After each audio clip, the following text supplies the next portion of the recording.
উনি যে ভারতের আধিপত্যের জন্য লড়াই করে গেছে, সেই আদর্শকে অনুসরণ করে আমরা লড়াই করে যেতে চাই আজীবন মৃত্যু পর্যন্ত। হাদি ভাইয়ের হত্যার এই বিচার আমরা চাই। আজ হাদি ভাই এই যে এখানে কবরে শুয়ে আছে, কেন থাকবে? সে কেন আজকে আমাদের মাঝে নাই? সে কেন আজ ভারতের আধিপত্যের বিরুদ্ধে কথা বলছে না?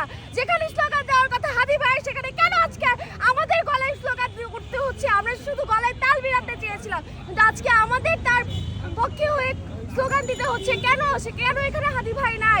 এই হাদি ভাইকে আমরা ফেরত চাই। এই হাদি ভাইয়ের বিরুদ্ধে হত্যার দায় তাই আমরা আর কিছু জানতে চাই না। এটাই হাদি ভাইয়ের হত্যার বিচার চাই, এটাই আমাদের দাবি। হ্যাঁ, সেটা তো অবশ্যই আছে, না হলে এতদিন হওয়ার পরেও কেন বিচার হচ্ছে না? অবশ্যই গড়িমসি আছে। সেটা আমরা বলতে চাই যে অ্যাজ সুন অ্যাজ পসিবল আমরা হাদি ভাইয়ের বিচার দেখতে চাই এই বাংলার জমিনে। না হলে আমাদের এই সমাবেশ, আমাদের এই মিছিল থামবে না। আমরা স্লোগান দিতেই থাকবো। একজন পুরো মেরুদণ্ডহীন মানুষ ওখানে বসানো হয়েছে। তার আল্লাহ হচ্ছে জনগণের আস্থা, জনগণের ভালোবাসা দিয়ে তাকে আনছিল। ওই দায়িত্ব যেহেতু পালন করতে পারবে না, তিনি ছিল কেন তখন?